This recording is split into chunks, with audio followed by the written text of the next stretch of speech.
Vida de los santos de Alban Butler, 31 de julio, San Germán, obispo de Auxerre.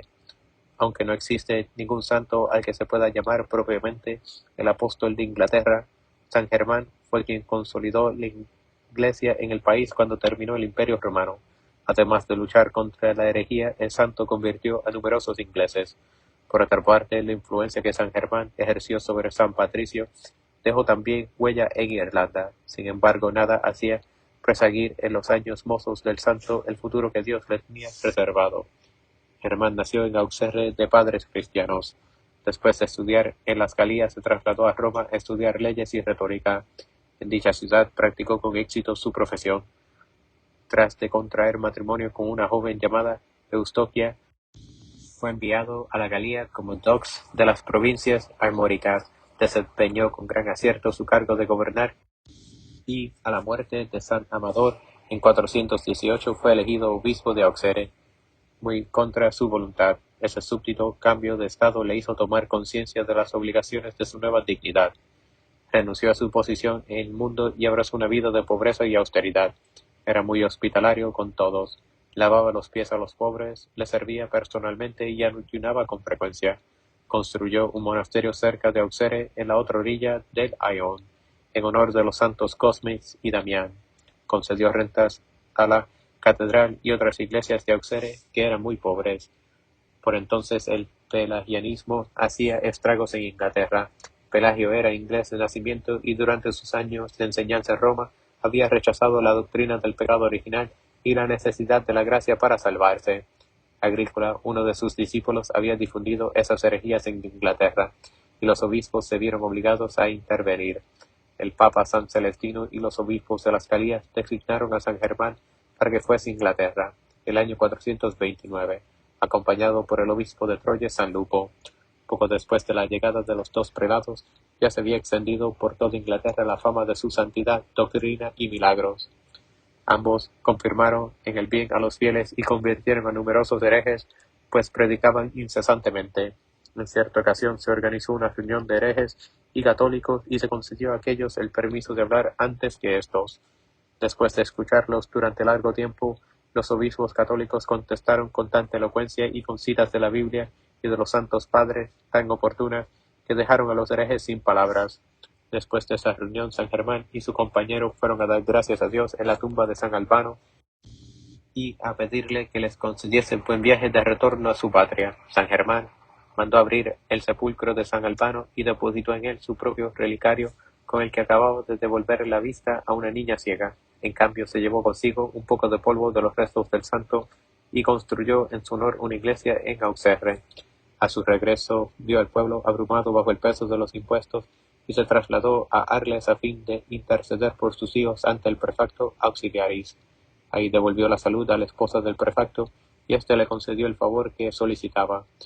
El año 440 fue nuevamente Inglaterra, pues continuaban los estragos del pelagianismo en el país. El santo convirtió a muchos de los católicos que se habían dejado seducir por los herejes. Desterró a los principales pelagianos y con su predicación y milagros consiguió desarraigar la herejía, pero San Germán sabía muy bien que es imposible desterrar la ignorancia con un decreto y que la única manera de hacer durable la reforma era educar al clero. Así pues fundó varias escuelas para clérigos y de ese modo, según dice Beda, dichas iglesias conservaron desde entonces la pureza de la fe y no volvieron a caer en la herejía. Si exceptuamos el rápido paso de la herejía de Wycliffe, que no dejó huella profunda. Las islas británicas conservaron la pureza de la fe durante 11 siglos, hasta que en el siglo XVI los errores del protestantismo echaron raíces con la protección de los monarcas. En el propio de la misa de San Germán, que se usaba antiguamente en la diócesis de París, el ofertorio rezaba así: oí la voz de un gran muchedumbre del cielo que decía Aleluya, y repetía una y otra vez Aleluya.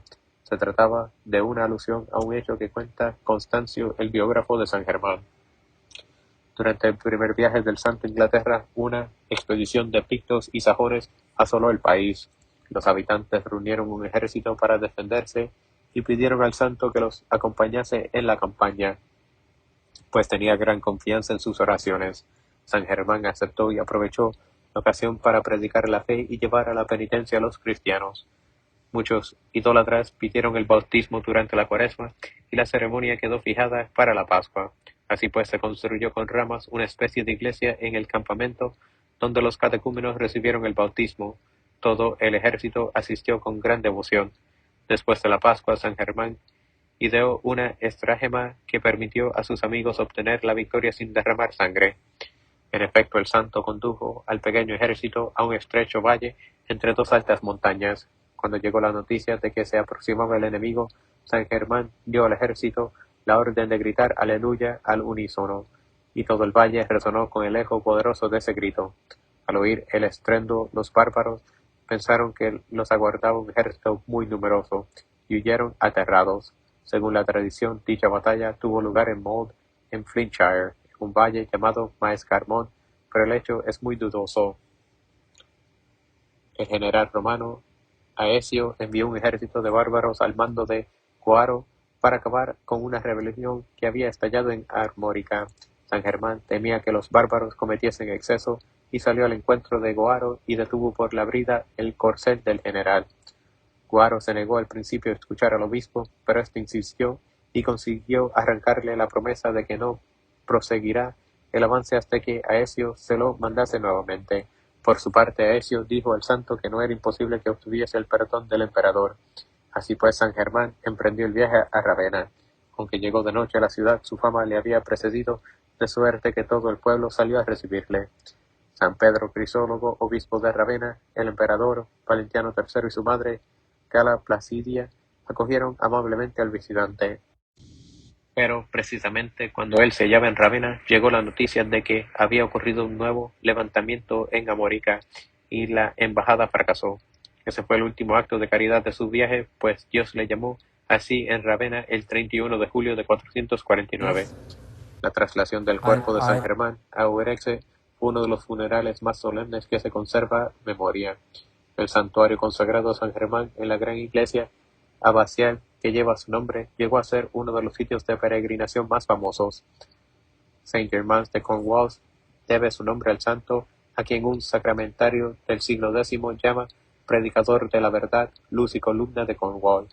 Una leyenda medieval narra, entre otras muchas maravillas, que San Germán se apareció a un monje llamado Benito y le ordenó que fundase la gran abadía de Selby.